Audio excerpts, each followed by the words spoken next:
Hello friends, নানান ব্যঞ্জনে তোমাদের সকলকে স্বাগত জানাচ্ছি। আজ সপ্তমী পুজো, তো সবাইকে পুজোর শুভেচ্ছা জানাচ্ছি।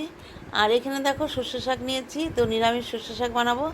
তো এখন তো তোমরা সবাই পুজোয় ব্যস্ত, আমিও ব্যস্ত, সেই জন্য রান্নাবান্না তো সেরকমই, মানে সবাই তো ওই জন্য শাকটাকে আর কি শাকটাই দিচ্ছি আর কি।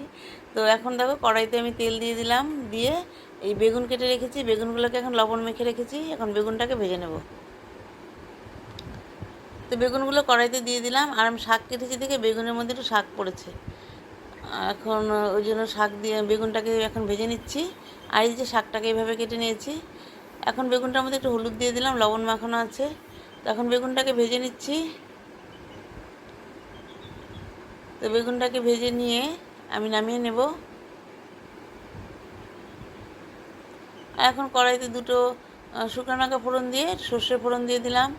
সর্ষে ফোড়ন দিয়ে নিয়ে একটু ঢেকে দিচ্ছি, কারণ সর্ষেগুলো ফুটবে।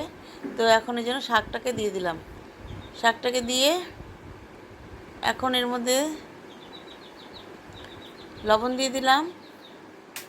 লবণ দিয়ে দেখো শাকটা একদম মজে গেছে। এখন এর মধ্যে বেগুনটাকে দিয়ে দিলাম।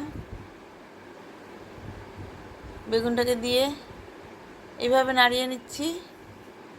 এখন এর মধ্যে শস্য বাটাটা দিয়ে দিলাম। এর মধ্যে কাঁচা লঙ্কা বাটাও আছে।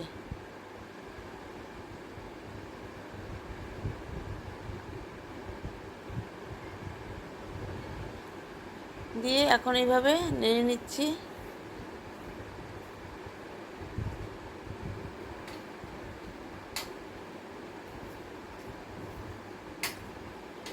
এখন একটু ঢেকে দেব।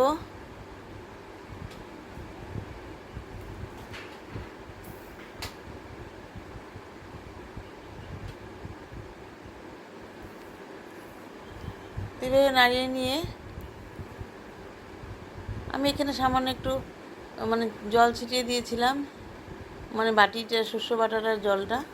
তো দিয়ে এখন এই যেভাবে ভালো করে মিশিয়ে নিলাম। এখন এর মধ্যে সামান্য একটু চিনি দিয়ে দিলাম, দিয়ে এইভাবে নাড়িয়ে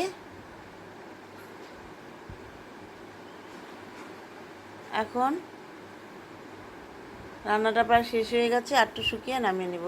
তো নামিয়ে নিলাম, এখন সার্ভ করে দিলাম। তো বন্ধুরা, তোমরা সবাই পুজোয় আনন্দ করো, আর আমাকে মনে রেখো। নমস্কার।